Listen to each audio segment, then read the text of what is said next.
The river's roar drowned out everything except desperation, as Vaughn Turner urged his horse forward into the swollen waters. The normally placid Blackwater Creek had become a raging monster overnight, swallowing the valley and everything in it.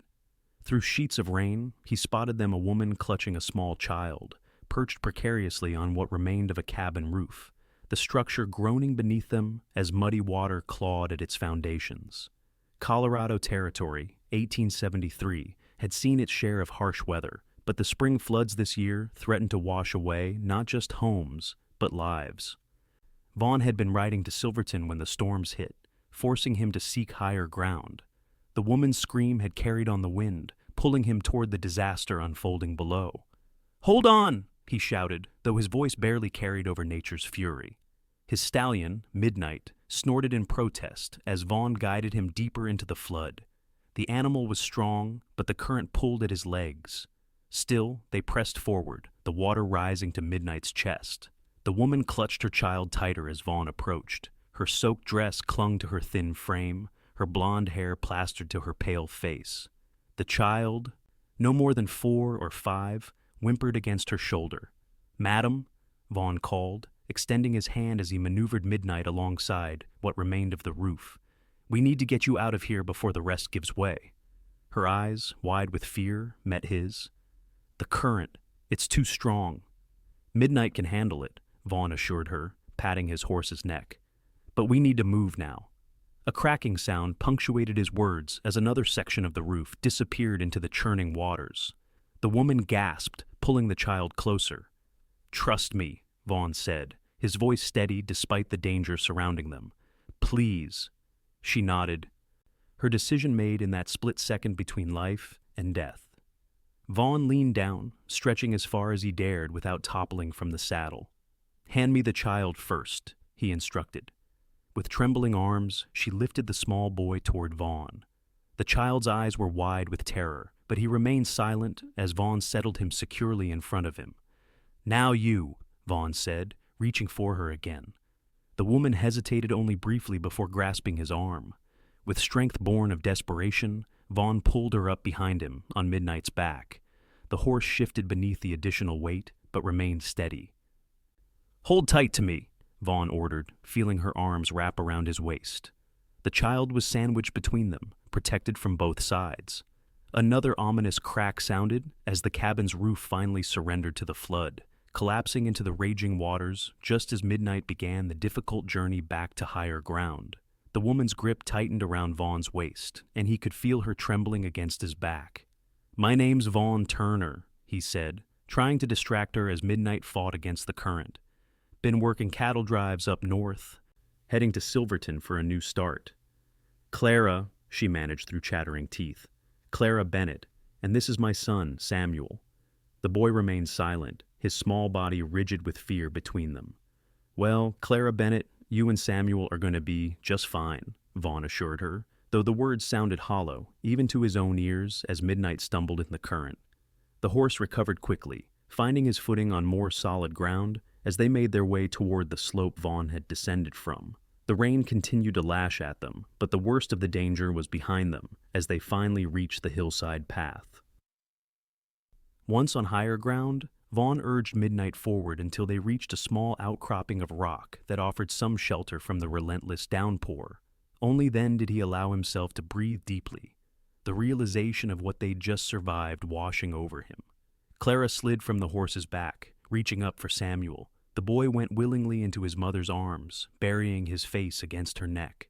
"Thank you," Clara said, her voice breaking as she looked up at Vaughn. "We would have died if you hadn't come." Vaughn dismounted, removing his duster and draping it around Clara's shoulders. "Anyone would have done the same." "No," she said firmly, her blue eyes meeting his. "They wouldn't have. Most would have kept riding." Vaughn looked away, uncomfortable with her gratitude. "We need to find better shelter and get you both warm. There's a town a few miles from here, Clearwater. Should be able to reach it before nightfall if the rain lets up." Clara nodded, shifting Samuel to her hip. The boy had yet to speak, his eyes darting nervously between his mother and the stranger who had rescued them. "It's all right, Samuel," Clara soothed, brushing wet hair from his forehead. "Mr. Turner saved us." "Vaughn," he corrected gently. Just Vaughn is fine. Samuel regarded Vaughn with solemn eyes before whispering, "Thank you for saving us from the water monster." Despite everything, Vaughn found himself smiling. That water was something fierce, wasn't it? But midnight here is fiercer. He patted his horse's neck affectionately. "Can I pet him?" Samuel asked, his voice still barely audible above the rain. "Course you can," Vaughn replied, lifting the boy from Clara's arms and bringing him close enough to touch the horse's muzzle. Midnight nickered softly, nudging the child's hand with his nose. Clara watched them, her arms wrapped around herself despite Vaughn's coat. He could see the exhaustion and shock beginning to take hold now that the immediate danger had passed. "We should get moving," Vaughn said, settling Samuel back onto the horse before helping Clara up behind him. He mounted last, taking the reins and guiding Midnight toward what he hoped was the path to Clearwater. The rain began to ease as they traveled, the dark clouds breaking occasionally to allow shafts of late afternoon sunlight to penetrate. Clara sat behind him, one arm around Samuel and the other holding onto Vaughn's belt. Her head occasionally rested against his back when the terrain allowed for smoother riding. "Were you alone at that cabin?" Vaughn asked, after they had been riding for some time. Clara was quiet for so long that Vaughn thought she might not have heard him over the sounds of their travel. When she did speak, her voice was heavy with grief. "My husband, William, was in town when the waters rose. I don't know if—" She trailed off, unable to finish the thought. Vaughn nodded, understanding what remained unspoken. "Clearwater sits on higher ground. If he was there, he's likely safe." "Perhaps," Clara said, though there was little hope in her voice. "We've been having troubles for some time. William, he's changed since coming west. The mining venture he invested in failed, and he's been drinking more than working lately." Vaughn remained silent, knowing there was nothing he could say to ease that particular pain. "I'm sorry," Clara said after a moment. "You didn't pull us from floodwaters to hear my troubles." "No need to apologize," Vaughn assured her. "Sometimes talking helps." They crested a hill, and below them, the small settlement of Clearwater came into view. Despite its name, the town appeared to have been spared the worst of the flooding, protected by the natural rise of land it was built upon. Smoke rose from chimneys, and lanterns were being lit as dusk approached. "We made it," Vaughn said, feeling Clara's sigh of relief against his back. The main street was muddy, but passable as they rode in. Several townsfolk stopped to stare at the bedraggled trio making their way toward the center of town. A stocky man with a gray beard stepped off the boardwalk in front of the general store, approaching them with concern etched on his weathered face. "Turner, that you? Heard you were heading to Silverton." The man looked up at Clara and Samuel with raised eyebrows. "Change of plans, Mr. Harrison," Vaughn replied, dismounting before helping Clara and Samuel down. "Found Mrs. Bennett and her boy stranded by the floods. Their cabin was washing away when I got to them." Harrison's expression softened as he looked at Clara's exhausted face. "Lord have mercy. You folks need to get dry and warm. Emma's got rooms at the boarding house." He turned to Clara. "Your husband in town, madam?" Clara's grip on Samuel tightened. "I don't know. His name is William Bennett. He left for town 2 days ago." Harrison's face fell slightly. "Can't say I've seen him, but I'll ask around. Let's get you settled first." The boarding house was a 2-story wooden structure with a wide porch. Emma Harrison, the proprietor's wife, hurried them inside with exclamations of concern, immediately setting about providing dry clothes and hot food. "You poor dears," she fussed, ushering Clara and Samuel toward the stairs. "I've got a room with a good stove that'll warm you right up, and plenty of hot water for baths." She looked back at Vaughn. "You too, Mr. Turner. You're soaked through." Vaughn nodded gratefully. "I'll see to Midnight first. Frank's already taking care of your horse," Emma assured him. "Now, come along before you catch your death." An hour later, bathed and dressed in borrowed dry clothes, Vaughn sat at the boarding house's dining table across from Clara and Samuel. The boy was already half asleep in his chair, his small body finally succumbing to exhaustion now that he was warm and fed. Clara didn't look far behind, dark circles prominent beneath her eyes as she absently stirred her untouched stew. "You should rest," Vaughn said quietly. "Harrison will let us know if he hears anything about your husband." Clara nodded, setting down her spoon. I keep thinking about everything we lost. The cabin, our belongings. It's all gone. Things can be replaced, Vaughn said. You and Samuel can't be. She met his eyes then, really looking at him for the first time since they'd arrived in town. Why did you do it? Risk your life for strangers? Vaughn considered the question, uncomfortable with the scrutiny. Couldn't just ride past, knowing you were in danger. Most would have, Clara insisted. Vaughn shrugged, focusing on his coffee. I'm not most, I suppose. Before Clara could respond, the door to the boarding house opened, admitting Harrison along with the town sheriff, a tall man with a silver star pinned to his vest. Mrs. Bennett? The sheriff asked, removing his hat as he approached their table. I'm Sheriff Mackley. We've been asking around about your husband. Clara straightened, suddenly alert despite her exhaustion. Have you found him? The men exchanged a glance that made Vaughn's stomach tighten. Madam, there was a man matching your husband's description at the Frontier Saloon 2 nights ago, Sheriff Mackley said gently. According to witnesses, he left during the worst of the storm, heading back toward your homestead, despite warnings about the rising water. Clara's face drained of color. He tried to come home? Sheriff Mackley nodded grimly. We've organized search parties for those missing after the flood, but he left the rest unsaid. Clara's hands trembled as she reached for Samuel, who had woken at the commotion. I understand. Thank you for telling me. We'll keep looking, Harrison assured her. Sometimes folks turn up. After the men left, silence settled over the table. Samuel, sensing his mother's distress, pressed closer to her side. Is Papa coming back? He asked in a small voice. Clara brushed her fingers through his hair, her eyes meeting Vaughn's across the table. I don't know, sweetheart, but we're safe, and that's what matters right now. She forced a smile that didn't reach her eyes. Let's get you to bed. Vaughn watched them climb the stairs, Clara's shoulders squared with a strength he couldn't help but admire. Despite everything she'd endured, she was focused on comforting her son. Later that night, unable to sleep, Vaughn sat on the boarding house porch, watching the rain that had started up again. The sound of the door opening behind him drew his attention. Clara stepped out, wrapped in a shawl Mrs. Harrison had loaned her. Samuel's finally asleep, she said, joining Vaughn on the bench. He keeps having nightmares about the water. That's understandable, Vaughn replied. He's been through a lot. You both have. Clara nodded, her gaze fixed on the rain. I keep thinking I should feel more grief, I suppose, about William. She twisted her hands in her lap. Does that make me terrible? No, Vaughn said without hesitation. You mentioned things had been difficult between you. That's putting it kindly, Clara admitted. William was a good man once, before we came west. He had dreams of making a fortune in silver mining, but the claim he bought was worthless. He couldn't accept failure, started drinking to escape it. She paused, taking a shaky breath. The last time I saw him, he was angry, saying he was going to town to find money somehow.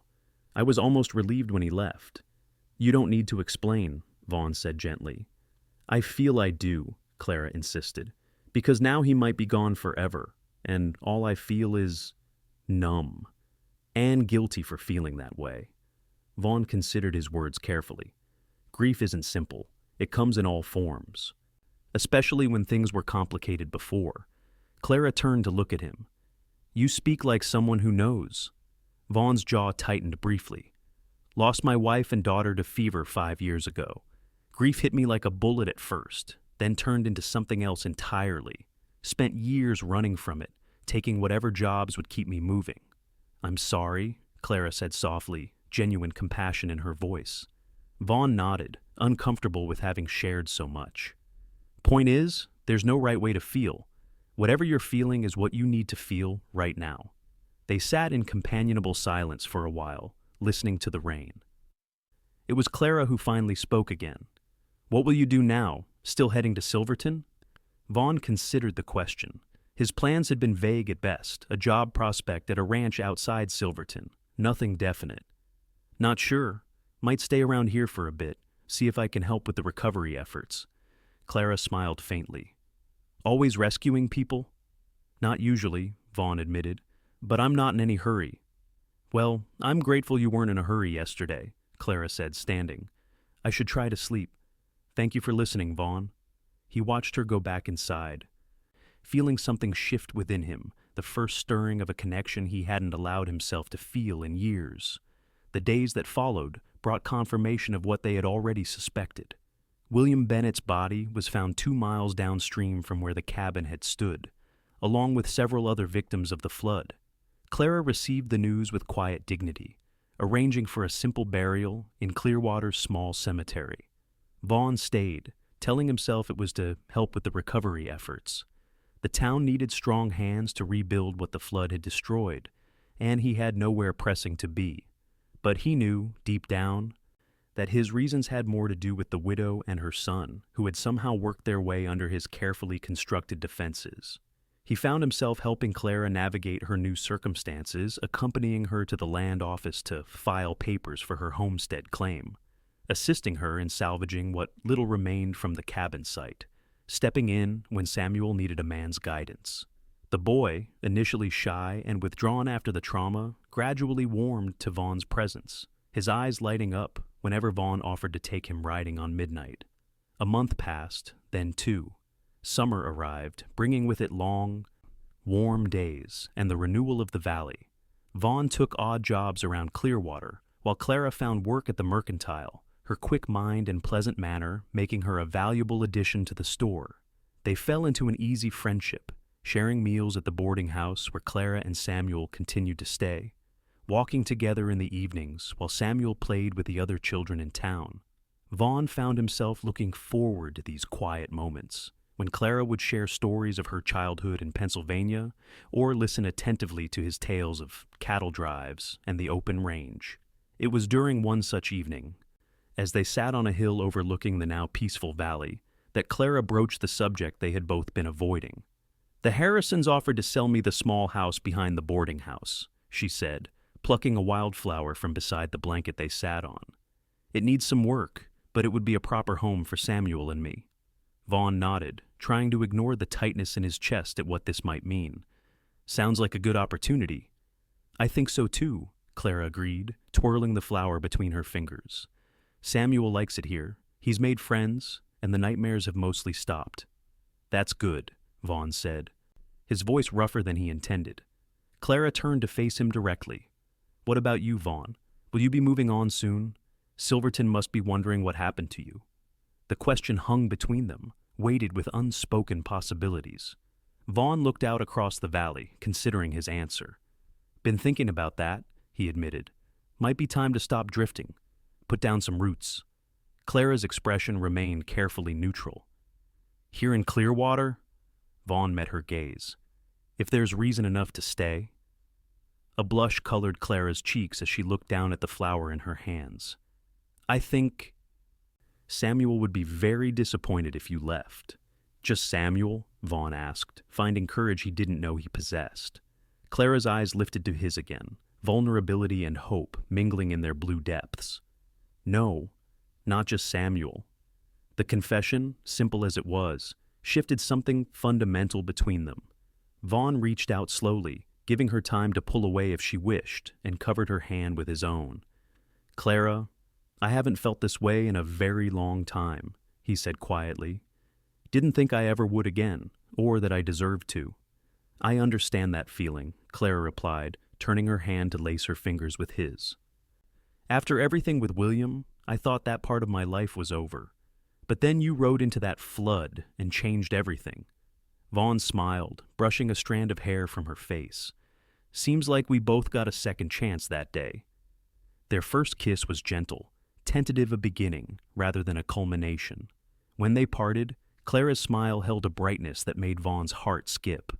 "I should warn you," she said, her tone lightening. "Samuel has already decided you're staying forever.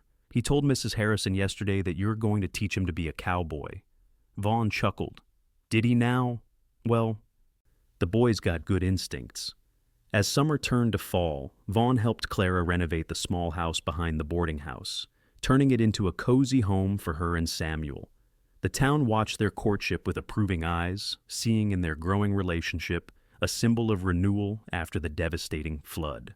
Sheriff Mackley offered Vaughn a position as deputy, recognizing in the former cowboy a steady hand and sound judgment that would serve the town well.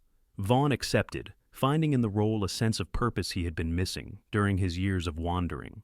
It was a crisp October evening when Vaughn finally gathered his courage, taking Clara for a walk to the same hillside where they had first acknowledged their feelings for each other. The valley below was painted in autumn colors, the scars of the flood now hidden beneath nature's renewal. "Remember the first time we came up here?" Vaughn asked, his hand warm around hers. Clara nodded, smiling at the memory. "I was so nervous. I wasn't sure if you felt the same way." "I did," Vaughn assured her. "Just took me a while to believe I could have this again happiness, a future worth looking forward to." He turned to face her fully, taking both her hands in his. "Clara, these past months have been the best I've known in years. You and Samuel, you've become my family." Clara's eyes widened as Vaughn reached into his pocket, withdrawing a simple gold band. "I'm not one for fancy words," he continued, his voice rough with emotion. "But I love you, Clara Bennett. I want to spend the rest of my days with you and Samuel, if you'll have me." Tears shimmered in Clara's eyes as she nodded, unable to speak for a moment. "Yes," she finally managed. "We would like that very much." Their wedding took place in November, a simple ceremony in Clearwater's small church. Samuel stood proudly beside them, beaming as the preacher pronounced them husband and wife. The entire town turned out for the celebration afterward, raising glasses to the couple whose love story had begun in the midst of disaster and blossomed into something beautiful. That night, after Samuel had fallen asleep in his room in their newly shared home, Vaughn held Clara close beside the warmth of the fireplace. "Happy?" he asked, pressing a kiss to her temple. Clara looked up at him, her eyes reflecting the dancing flames. "More than I ever thought possible." She traced the line of his jaw with gentle fingers. "When the flood came, I thought it was the end of everything. I never imagined it would actually be the beginning." Vaughn captured her hand, pressing a kiss to her palm. "Sometimes life's worst storms bring unexpected blessings." "Is that cowboy wisdom?" Clara teased, settling more comfortably against his chest. "Just the truth as I've come to know it," Vaughn replied, gazing into the fire. "Everything that led me to the valley that day, all the heartache, all the wandering, it was all leading me home. To you." Spring returned to the valley, bringing with it the anniversary of the flood that had changed so many lives in Clearwater. The town held a memorial service for those who had been lost, but also celebrated the recovery they had achieved together. Vaughn stood with Clara and Samuel at the edge of what had once been their homestead. New growth covered the scars left by the rushing waters, wildflowers dotting the landscape with bursts of color. "It looks so peaceful now," Clara remarked, her hand resting protectively over the slight swell of her belly where their child grew. Hard to imagine how it looked that day. Samuel, now 6 and growing like a weed, ran ahead to investigate a butterfly, his fear of the water long since overcome with Vaughn's patient guidance. "Nature has a way of healing itself," Vaughn observed, his arm around Clara's shoulders. "And so do people, given time and love." Clara looked up at him, her expression soft with contentment. "I'm glad you decided to ride through this valley that day." Vaughn smiled, placing his hand over hers where it rested on their unborn child. "Best decision I ever made." They watched as Samuel chased the butterfly through the wildflowers, his laughter carrying on the spring breeze. Their family, forged in floodwaters and strengthened through healing, stood as testament to the resilience of love and the unexpected ways it could find them, even in life's most turbulent currents. As the years passed, Vaughn and Clara's love story became something of a legend in Clearwater. Their family grew with the birth of twin daughters the following winter, whom they named Hope and Faith, a testament to what had sustained them through their darkest times. Vaughn continued as the town's deputy, eventually becoming sheriff when Mackley retired. His fair-minded approach to justice earned him the respect of the community, while his background as a cowboy gave him a unique understanding of both the townspeople and the ranchers in the surrounding areas. Clara's natural talent for business led her from working at the mercantile to eventually purchasing it when the owner decided to move east. Under her management, the store thrived, becoming not just a place to buy supplies, but a gathering spot where the community came together. Samuel grew into a fine young man, with Vaughn's love for horses and Clara's quick intelligence. By 15, he was helping train horses for the local ranches, earning a reputation as a skilled hand with even the most difficult animals. The twins, as different in personality as they were, identical in appearance, brought constant joy and occasional chaos to the Turner household. Hope inherited her father's quiet strength and steady nature, while Faith had Clara's warmth and social grace. Together, they were a force that kept their parents constantly on their toes. 10 years after the flood, Clearwater had grown from a small settlement into a proper town, with a school, a bank, and even a small hotel to accommodate travelers on the increasingly busy route to the mining towns beyond. The Turners were at the heart of this growth, their home a center of hospitality, and their business ventures contributing to the town's prosperity. On warm summer evenings, Vaughn and Clara would often sit on the porch of the home they had built together, watching their children play in the yard as the sun set over the mountains. "Did you ever think this would be your life?" Clara asked one such evening, her head resting on Vaughn's shoulder. At 34, her beauty had matured, laugh lines at the corners of her eyes speaking of a decade filled with joy. Vaughn, his dark hair now threaded with silver at the temples, considered the question. "Not in my wildest dreams," he admitted. "After losing Rebecca and little Annie, I thought that part of my life was over for good. Never imagined I'd have all this again, a family, a purpose, a place that feels like home." Clara squeezed his hand. "Sometimes I think about how many things had to align perfectly for us to find each other. If the flood hadn't come, if you hadn't been riding through that particular valley at that exact moment. If you hadn't been brave enough to trust a stranger on a horse," Vaughn added. "We've been blessed," Clara said simply. They watched as Samuel helped the twins build a small fort from scrap lumber, his patience with his sisters, testament to the young man he was becoming. "Sheriff Porter from Silverton mentioned they're looking for someone to manage the new stage line office," Vaughn said after a while. "Thought Samuel might be interested. He's got a good head for that kind of work, alongside his way with horses." Clara nodded thoughtfully. "He's been restless lately. Might do him good to have a new challenge, though I'd miss having him around every day." "Part of being parents is watching them find their own paths," Vaughn observed. "My father used to say that giving your children roots and wings was the hardest balance to strike." "Your father was a wise man," Clara replied. "Samuel has strong roots here. Perhaps it's time we helped him find his wings." Their conversation was interrupted by the twins racing up to the porch, Faith clutching a bouquet of wildflowers, while Hope carried a small, carved wooden horse. "Look what Samuel made for me," Hope exclaimed, holding up the intricate carving. "Says it looks just like Midnight did." Vaughn examined the carving with appreciation. The old horse had passed peacefully 3 winters ago, but Samuel had clearly captured his spirit in the wooden figure. "He's got talent, that boy." "And I picked these for you, Mama," Faith said, presenting the flowers with a flourish. "Because you're prettier than any flower in the valley." Clara accepted the bouquet with a warm smile. "Thank you, sweetheart. They're beautiful." As the girls ran back to continue their play, Vaughn and Clara exchanged a look of shared contentment. Their family, born from the chaos of a natural disaster, had become something neither of them could have imagined that fateful day when floodwaters threatened to claim everything. The following spring brought changes to the Turner household. Samuel, now 16, accepted the position in Silverton, moving to the larger town with his parents' blessing and a promise to visit often. The twins, entering their second year of school, were growing more independent by the day, their distinct personalities shaping the paths they would eventually follow. Clara's business continued to flourish, and she expanded the mercantile to include a section dedicated to books and writing supplies, a luxury that had previously required a journey to larger towns. Her efforts to bring education and culture to Clearwater earned her a place on the town council, where her practical approach to problem-solving made her a valued voice in community decisions. Vaughn's role as sheriff kept him busy as the region grew, but he always made time for his family. Every Sunday, without fail, he would take the twins riding, teaching them the skills he had honed over years on the range. In the evenings, he would read to them from books Clara selected, his deep voice bringing stories of far-off places to life in their cozy living room.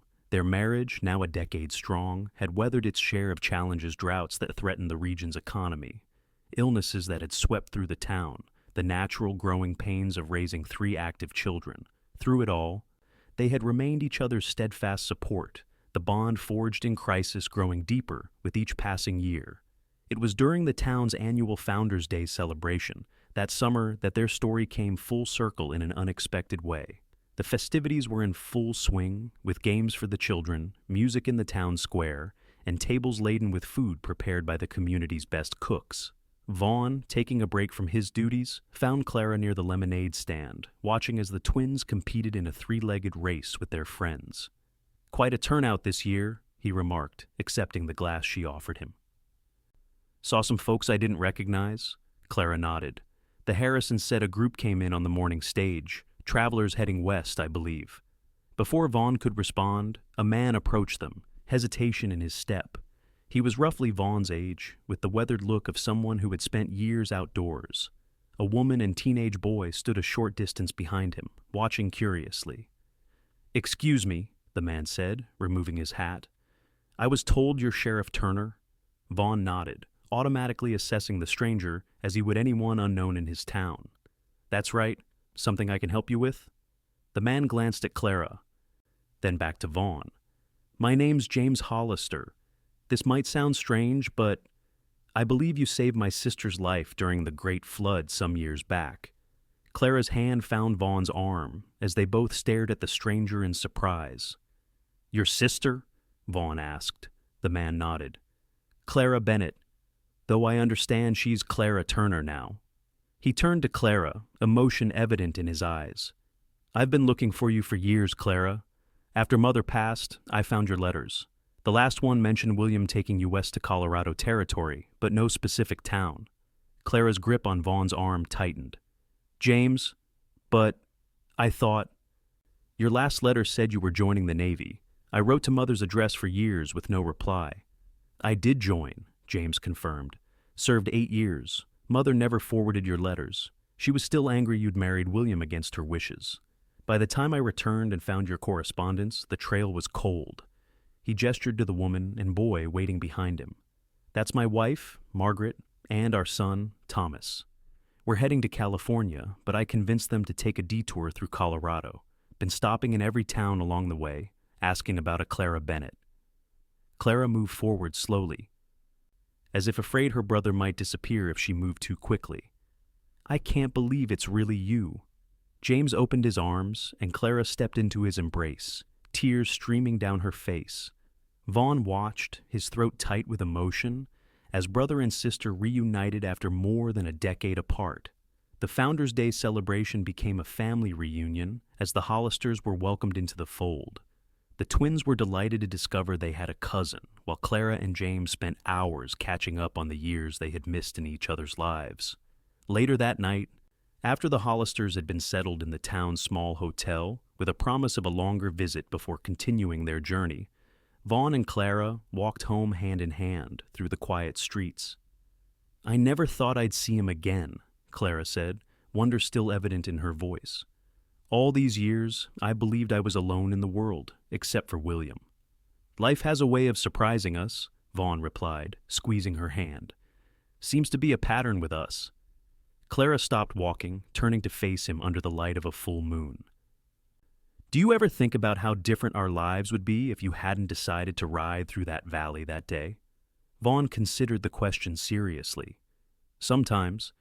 But then I look at you, at our children, at the life we've built, and I can't imagine any other path." He brushed a strand of hair from her face, the gesture as tender as it had been the first time, years ago, on a hillside overlooking the valley. "Some things are meant to be, Clara. I believe that now."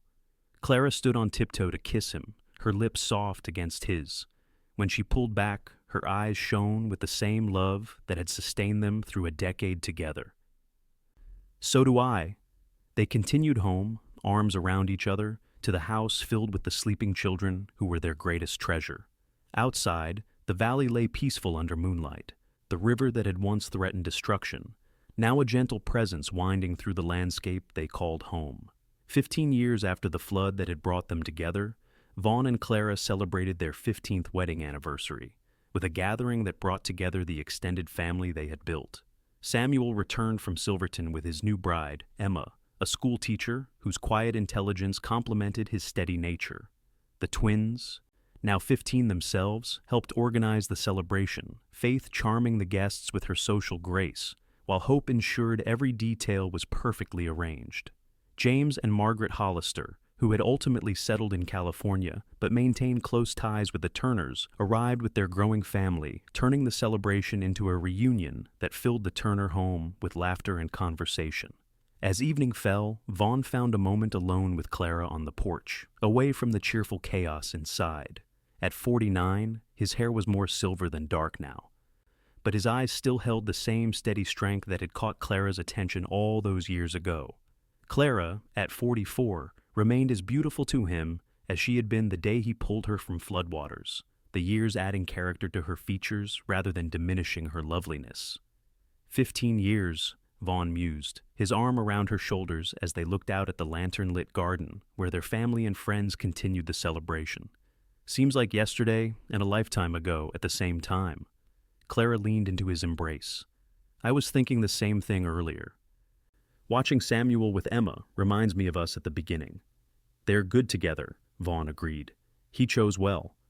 As did I, Clara said, smiling up at him. The sound of music drifted from inside as someone began playing the piano. Vaughn turned to Clara, extending his hand with a slight bow.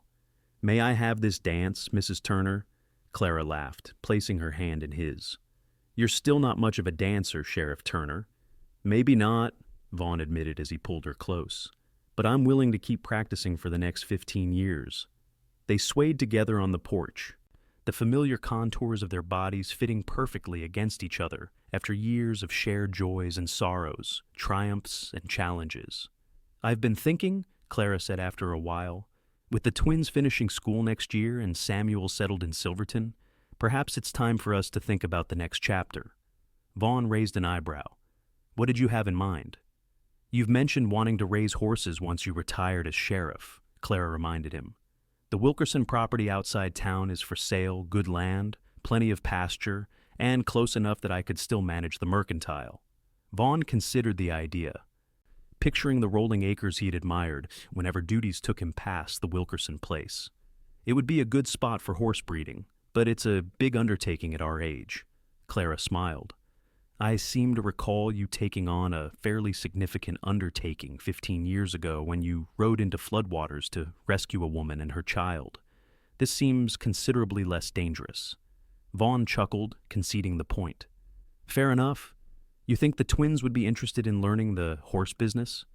Hope certainly would, Clara replied. She has your way with animals. Faith might prefer to help me with the mercantile, but she'd love living outside town either way. The music changed to a livelier tune, and sounds of dancing feet could be heard from inside. Vaughn pulled Clara closer, dropping a kiss on the top of her head. Let's do it, he decided. Time for a new adventure together.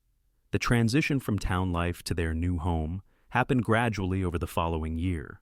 The Wilkerson property, renamed Turner's Ridge, became a labor of love for the entire family. Samuel and Emma visited often from Silverton to help with renovations to the main house, while the twins threw themselves into learning the business of horse breeding and training. Hope, as predicted, showed a natural talent for working with the animals, her quiet patience perfect for handling even the most spirited colts. Faith, while less interested in the daily care of horses, proved to have a keen mind for business, helping Clara with both the mercantile in town and the administrative aspects of the new venture.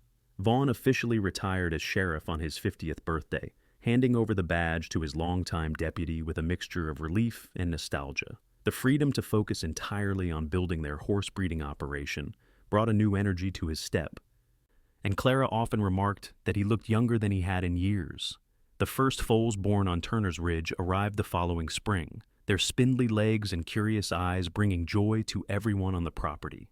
Word spread quickly about the quality of the Turner horses, with buyers coming from as far as Denver to see the stock. Through it all, Vaughn and Clara's partnership remained the foundation upon which everything else was built. They worked side by side during the days, shared quiet evenings on the porch of their new home, and faced each challenge with the same united front that had sustained them through 15 years of marriage. As they approached their 20th anniversary, life brought new changes. Samuel and Emma announced they were expecting their first child, while Hope became engaged to David Carson, the son of a neighboring rancher whose property adjoined Turner's Ridge. Faith, ever independent, declared her intention to buy the mercantile outright when its elderly manager expressed a desire to retire. "Our children have grown into remarkable adults," Clara observed one evening as she and Vaughn sat beside the fireplace in their home. A letter from Samuel spread open on her lap with the news of his impending fatherhood. "They had a good example to follow," Vaughn replied, his weathered hand covering hers. "You've been an extraordinary mother, Clara." She smiled, the firelight softening the lines that time had etched around her eyes. "We've been fortunate, haven't we?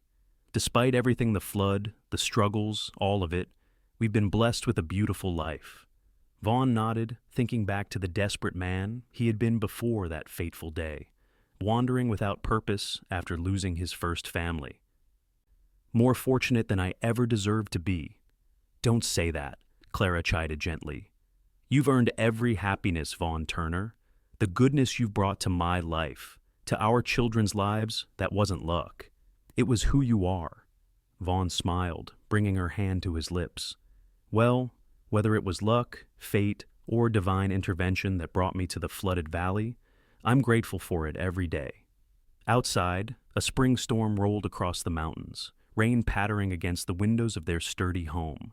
But unlike the devastating flood that had changed their lives decades earlier, this storm brought only the promise of renewal, fresh growth for the pastures where their horses grazed, clean air for the new life their family was creating with each passing year.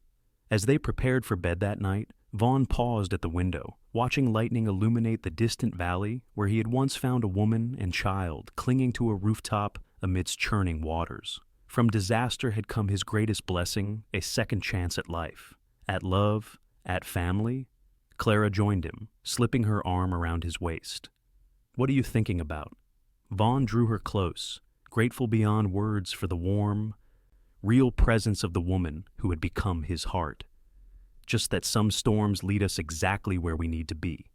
25 years after the flood, Vaughn and Clara Turner stood together on the porch of their home at Turner's Ridge, watching as their extended family gathered for their silver wedding anniversary. At 60 and 55, respectively, they had weathered the years with grace, their love deepening with each passing season. Samuel and Emma had traveled from Silverton with their 3 children, William, named for the grandfather he would never know, and the twins, Rebecca and Annie, named for the family Vaughn had lost so many years ago. The gesture, suggested by Samuel when the girls were born, had brought Vaughn to tears, a healing acknowledgement of the past that had shaped him. Hope and her husband David had taken over much of the day-to-day operations of Turner's Ridge, expanding it into one of the most respected horse breeding operations in Colorado. Their young son James already showed signs of inheriting his mother's affinity for horses, spending every possible moment in the stables. Faith, still unmarried but thoroughly content with her independence, had transformed the mercantile into a thriving business that now included the first proper bookshop in the region. Her visits to Turner's Ridge were less frequent but always treasured, bringing news of the wider world and fresh ideas for the family businesses. As twilight settled over the gathering, Clara leaned against Vaughn's side, watching their grandchildren chase fireflies across the yard. 25 years, she mused. It hardly seems possible. Vaughn nodded, his arm secure around her waist. Best 25 years of my life. Clara looked up at him, the love in her eyes as clear and true as it had been on their wedding day. "Do you remember what you said to me that day on the hillside, when we first acknowledged our feelings for each other?" "Said a lot of things that day," Vaughn replied with a smile, most of them probably fumbling and inadequate. Clara shook her head. "You said that we both got a second chance that day in the flood. I've been thinking about that, how rare and precious second chances are." Vaughn's expression softened as he gazed out at their family, the children and grandchildren who would never have existed if he hadn't ridden into that valley on that particular day. "I think about that more often than you might guess. How close we came to never finding each other. But we did," Clara said simply, "and look at everything that came from that moment."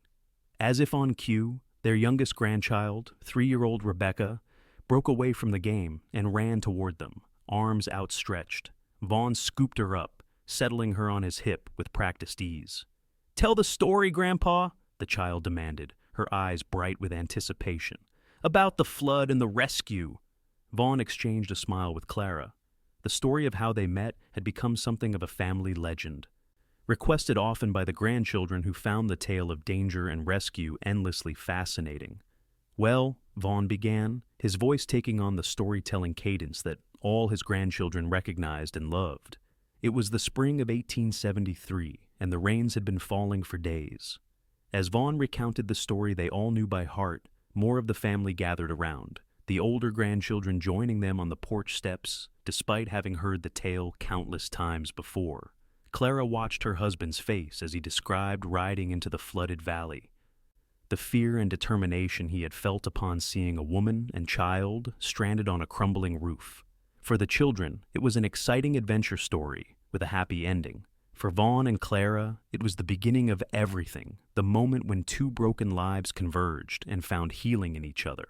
When the story concluded with Vaughn and Clara's wedding, as it always did, the children applauded and Rebecca planted a sticky kiss on her grandfather's cheek before scrambling down to rejoin her cousins in their play.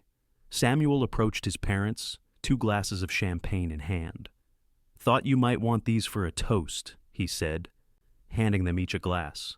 25 years deserves a proper celebration. As Samuel rejoined his wife and children, Vaughn turned to Clara, raising his glass slightly. "To the flood that brought us together," he said quietly, for her ears alone. Clara touched her glass to his, and to the man brave enough to ride into it. They sipped their champagne as darkness settled fully over Turner's Ridge, stars appearing in the clear night sky above. Around them, their family continued the celebration, 3 generations born from that single act of courage when a cowboy rode into a flooded valley and lifted a woman and her child onto his horse. In the years that followed, Vaughn and Clara continued to be the heart of their growing family. They gradually passed more responsibilities to the younger generation, Hope and David taking full ownership of Turner's Ridge, Faith expanding her business interests to neighboring towns, Samuel becoming mayor of Silverton. But they remained active and engaged, their wisdom and experience valued by children and grandchildren alike. On their 30th anniversary, with Vaughn at 65 and Clara at 60, they surprised their family by announcing plans to travel to see the ocean. Vaughn had described to Clara, from his brief time in California before they met, to visit James and his family who had settled there, to explore parts of the country they had only read about in books. "Are you sure about this?" Samuel had asked, concern evident in his expression. "It's a long journey at your age." Vaughn had laughed, his arm around Clara's shoulders. "Son, I rode into a flooded valley for your mother when I was younger. I think we can manage a train journey now that we're older and presumably wiser." Their travels lasted 6 months, a grand adventure that reinvigorated them both. They returned to Turner's Ridge with stories that delighted their grandchildren and a renewed appreciation for the home and family they had built together. As they entered their 7th decade, they settled into a peaceful rhythm of life, mornings spent tending Clara's garden or helping with the gentler aspects of the horse breeding operation. Afternoons often dedicated to the growing number of great-grandchildren who loved visiting the big house where Grandpa Vaughn and Grandma Clara always had cookies and stories waiting. On cool evenings, they would still sit together on the porch, watching the sun set over the valley that had shaped their destiny. Sometimes they spoke of the past of Samuel as a frightened child, of their early days in Clearwater, of the flood that had changed everything. Other times they simply sat in companionable silence, the depth of their connection requiring no words. 40 years after Vaughn had ridden into the flooded valley, he and Clara celebrated their ruby anniversary surrounded by 4 generations of their family. At 75 and 70 respectively, they had slowed somewhat, but remained the sturdy foundation upon which the extended Turner family was built. During the celebration, their eldest great-grandchild, 8-year-old Catherine, presented them with a hand-drawn picture book titled The Cowboy and the Flood, her childish illustrations capturing the essence of the story that had been passed down through the family. "Look, Grandpa," she said proudly, pointing to a crayon drawing of a man on horseback in swirling blue water. "That's you being brave." Vaughn examined the picture, his weathered hand trembling slightly as he turned the pages. The final illustration showed an elderly couple surrounded by a large family, with the words, "And they lived happily ever after," written in careful child's handwriting. "What do you think?" Catherine asked anxiously. Vaughn looked up, his eyes meeting Clara's across the room. In that glance passed 40 years of shared history, joy and sorrow, triumph and struggle, but above all, a love that had sustained them through it all. "It's perfect," he told his great-granddaughter, his voice rough with emotion. "You got the story exactly right." Later that night, after the celebrations had ended and their family had returned to their respective homes, Vaughn and Clara stood together on the porch of Turner's Ridge, looking out at the moonlit valley below. 40 years, Clara mused, her silver hair gleaming in the moonlight. Who would have thought it, that day in the flood? Vaughn wrapped his arm around her shoulders, drawing her close against the night's chill. "Not me, that's certain. I was just trying to get us all to dry ground." Clara laughed softly. "And here we are, with a family tree that would take up half the parlor wall if we tried to draw it out completely." "Best kind of legacy," Vaughn agreed. They stood in silence for a moment, listening to the night sounds of the ranch, the distant nickering of horses in the pasture, the soft hooting of an owl from the old oak near the barn. "Do you ever regret it?" Clara asked suddenly. "Any of it?" Vaughn turned to face her, taking her hands in his. Even after 40 years, he was still struck by the blue of her eyes, the gentle curve of her smile. "Not a single moment," he answered without hesitation. "Every day with you has been a gift I never expected to receive." Clara's smile deepened, the lines around her eyes crinkling in the way he had come to cherish. "Even when I insisted we needed to repaint the entire house that summer, when it was over 90 degrees every day." Vaughn laughed, remembering the project that had seemed endless. "Even then. Though I might have had a few choice words at the time." "You did," Clara confirmed with a chuckle. "I pretended not to hear them." They turned back to the view, Clara leaning her head against Vaughn's shoulder, as they had done countless times over their decades together. "The valley looks peaceful tonight," she observed. "Hard to imagine it filled with floodwaters." "Nature has a way of healing," Vaughn replied. "And so do people, given enough time and love." Clara squeezed his hand. "That's what we've given each other, isn't it? Time and love. And we're not done yet," Vaughn assured her. "Got plenty more years ahead of us." Clara Turner. "Is that a promise, Sheriff?" she asked, using the title he had relinquished decades ago, but that many in the family still used affectionately. Vaughn bent to kiss her, the gesture as tender as it had been when they were young. "That's a promise," he confirmed. "After all, I've got a reputation to maintain, the brave cowboy who always keeps his word." Clara smiled up at him, her face illuminated by moonlight and 40 years of shared love. "My hero," she said simply. Together, they turned toward their home, built strong to withstand whatever storms might come, secure in the knowledge that the greatest journey of their lives had begun on the day a cowboy rode into a flooded valley and found not just a woman and child in need of rescue, but his own heart's salvation